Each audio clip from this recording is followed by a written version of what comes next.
Oke, bismillahirrahmanirrahim. Assalamualaikum warahmatullahi wabarakatuh. Waalaikumsalam warahmatullahi wabarakatuh. Waalaikumsalam. Waalaikumsalam warahmatullahi wabarakatuh. Oke, alhamdulillah malam hari ini saya juga ngundang kelas C1 ya, karena C1 minggu pagi itu saya nggak bisa datang. Jadi nanti ini saya rekam untuk yang C1, kalau nggak bisa ikut online yang sekarang ya, tinggal lihat rekaman perkuliahannya. Untuk absensinya tinggal ikut diskusi saja. Oke, ini pertemuan ke-7. Saya kira materinya sudah banyak ya. Apalagi ini jurusannya bukan teknik informatika ya. Teknik lingkungan ya. Pemrograman komputer hanya sekedar tahu, dan saya kira tentang pemrograman komputer yang sebelumnya yang sudah saya sampaikan itu saya kira udah cukup lah untuk fundamental atau basicnya. Apa saja yang sudah kita pelajari, yaitu tentang bahasa pemrograman Python ya. Yaitu sebelumnya kita sudah belajar tentang operasi aritmatika, bagaimana membuat program untuk menghitung sebuah bangun datar. Ada di sana ada perkalian, penjumlahan, pembagian. Terus kita mengenal namanya variabel, tipe data, ada integer, string, ada tipe data float, dan lain sebagainya. Terus ada perulangan dan percabangan. Perulangan itu menggunakan for, percabangan menggunakan if. Terus kemarin kita sudah belajar tentang fungsi ya. Terus ada fungsi dan kelas dan objek. Ya, saya kira udah cukup ya. Jadi sebenarnya untuk materi hari ini, itu judulnya operasi string. Nah, operasi string itu apa? Operasi string. String sudah tahu string? String itu tipe data ya. Itu tipe data yang menunjukkan bahwa dia abjad, kumpulan dari beberapa karakter. Kalau karakter itu A, B, C, kalau dikumpulkan menjadi string atau kata atau kalimat. Ini dasar dari natural language processing. Natural language processing itu bagian dari artificial intelligence. Ini artificial intelligence itu bahasa Indonesianya kecerdasan buatan. Di situ ada bagi vision, natural language processing, ada machine learning, ada robotic process automation. Nah, natural language processing itu apa? Natural language processing atau biasanya disebut NLP itu ilmu dalam informatika untuk membuat sistem, membuat aplikasi yang paham tentang bahasa. Natural language processing, bahasa natural, proses bahasa natural. Contohnya bagaimana? Contohnya di YouTube ya. Di YouTube itu kita dia bisa memahami apa yang kita input ya. Contohnya kalau kalian bisa coba sendiri di YouTube, kita tulis wow, dia bisa membaca, mendeteksi bahwa ini bagian dari judul Judika. Ini contoh dari natural language processing. Bagian dari machine learning juga. Termasuknya, saya kasih contoh di sini, kalau kita search di YouTube, Ariel ditarik mobil. Nah, sistem atau aplikasi itu cerdas, bisa memahami konteks. Jadi memahami konteks. Konteks itu ya, dia cari video yang ada videonya dengan Ariel ditarik mobil. Nah, ini bagian dari machine learning. Machine learning itu apa? Secara bahasa itu mesin atau aplikasi atau sistem yang belajar. Belajar itu maksudnya gimana? Contohnya seperti ini. Belajar itu kayak anak kecil gitu ya. Jadi contohnya kalau anak kecil kita kasih gambar kucing. Kucing itu gambarnya seperti ini. Kucing itu gambarnya seperti ini gitu ya. Nah, dia hanya bisa mendeteksi kucing yang seperti ini saja. Ketika dikasih gambar kucing dalam bentuk warna hitam, dia nggak bisa. Aplikasi default itu seperti itu. Aplikasi biasa seperti itu. Nah, machine learning itu mempelajari pola ya. Belajar. Jadi ketika dikasih gambar kucing, dia mempelajari polanya. Oh, ada mata, warna gitu ya. Jadi kalau dikasih gambar lain, nah, ntar itu ada akurasi, kemiripan di atas 80%, oh berarti kucing. Jadi seperti itu. Ada machine learning, mesin pembelajar. Yang ini yang lagi rame sekarang di informatika, di teknik informatika. Jadi kalau anak kecil yang dalam kurung nggak terlalu pintar kan, dikasih gambar buah apel gitu ya. Dikasih contoh, ini buah apel gitu. Ketika dikasih gambar buah apel yang warna merah gitu, oh apel warna merah gini. Ketika dia dikasih gambar apel warna hijau, dia bilang nggak apel ini karena nggak merah. Nah, itu mesin yang pembelajarannya buruk gitu.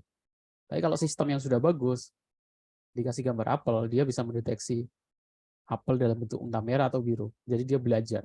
Ya enggak. Jadi parameternya itu enggak cuma satu gitu ya. Jadi banyak parameter. Seperti itu. Teknisnya seperti itu. Istilah machine learning seperti itu. Gunanya untuk apa? Banyak kegunaannya, entah itu untuk deteksi suara, deteksi wajah, verifikasi KTP gitu ya. Deteksi wajah di webcam gitu kan, di video, di CCTV dan lain sebagainya. Oke. Nah, operasi string ini mengolah kata. Contohnya bagaimana? Nah, untuk teknisnya nanti kita bahas setelah UTS saja. Karena UTS-nya soalnya sudah saya buat.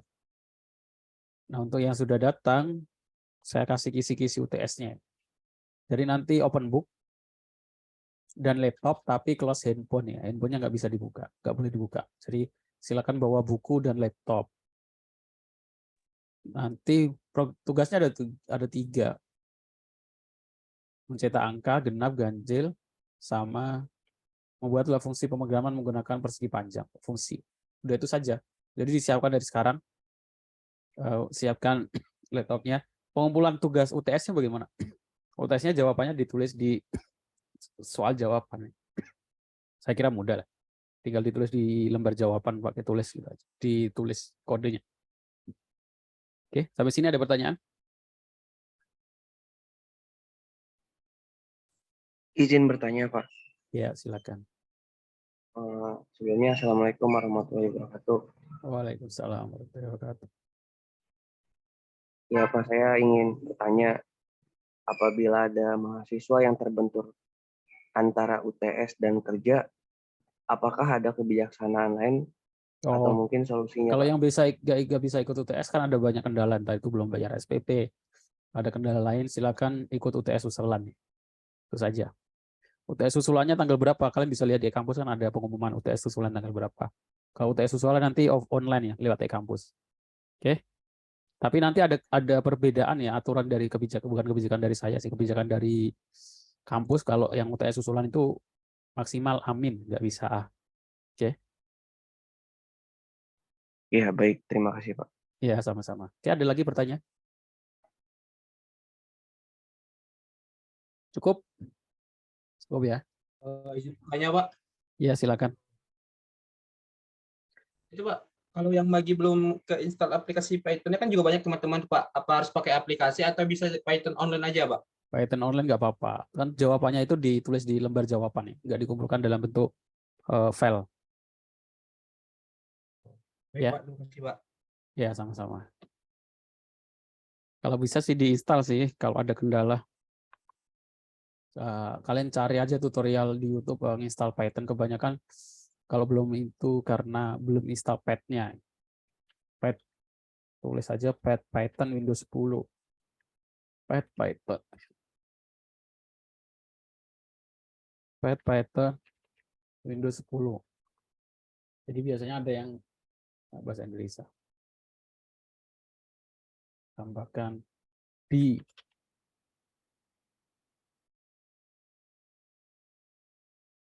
Nah, biasanya itu kita harus menambahkan ini Python exe ini environment variable pad kita tambahkan.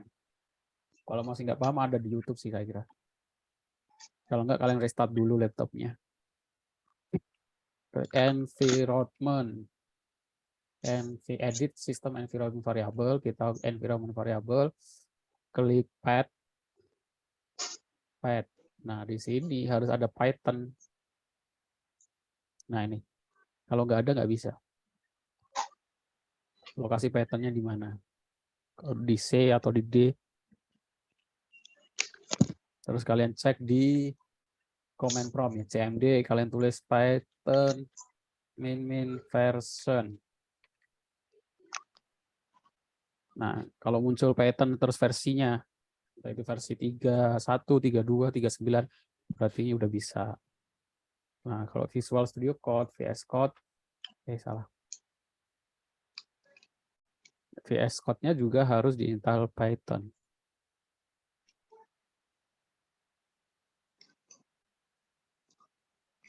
Izin bertanya, Pak, Ya, silakan.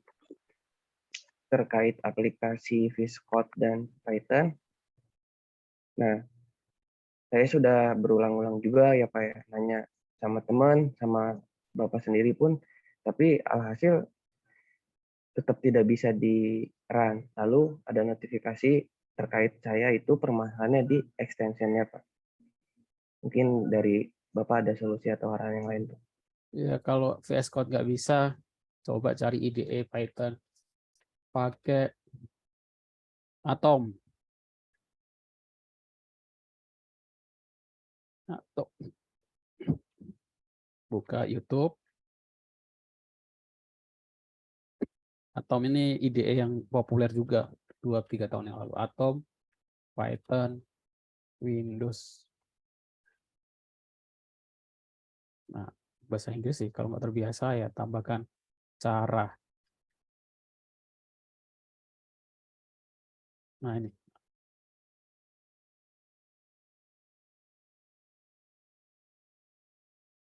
Kalau nggak bisa ya Python online aja nggak apa-apa. Oke? Oke, cukup baik Pak. Terima kasih. Sama-sama.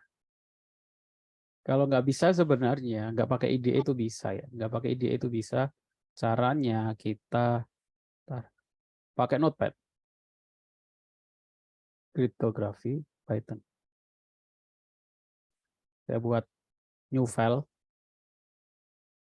Contoh ya. Contoh. Nah ini kan TXT ekstensinya ini kita ganti PY. PY. Nah udah ada contoh dulu PY. Contoh 4. Nah kita buka pakai Notepad. Kan Notepad plus. Nggak apa-apa. Notepad biasa. Notepad biasa. Nggak ada saya Notepad biasa. Tidak adanya Notepad plus ya. Terus gini tulis print.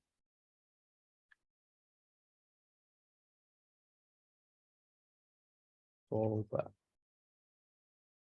Save. Nah, cara jalankannya kita pakai command prompt. Tulis Python. Nama filenya. Contoh 4.py. Nah, muncul ini outputnya. Jadi pakai command prompt. Saya agak rumit ya kalau nggak terbiasa. Sekali lagi mohon maaf Pak, izin bertanya juga. Ya. Ini kan apa namanya, pemateri malam ini via Bapak recording kan ya Pak ya? Iya, record. Mungkin menurut saya sarahan gitu ya Pak, arahan dari saya buat teman-teman yang nggak bisa menggunakan Python atau VS Code, mungkin kan Bapak tadi memberi solusi menggunakan Atom. Iya. Nah, dari menggunakan Atom itu saya pribadi meminta recording aja gitu loh Pak. Jadi biar nanti kan semua tahu kalau recordingnya udah selesai, proses-proses pembuatannya perjalanannya aplikasi tersebut, itu mungkin lebih efektif Pak ya. Ya, cari aja. Sudah banyak yang bahas. Kalau kesusahan, gini aja. Datang ke Prodi TI aja ya. Iya Pak. Datang ke Prodi Baik. TI. Kalian ke Prodi TI minggu depan udah UTS ya.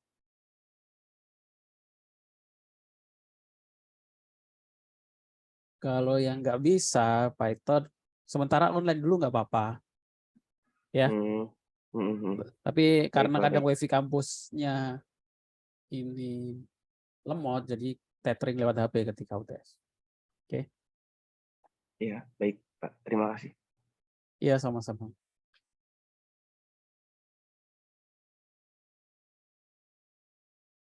Ya, ada lagi pertanyaan yang lain?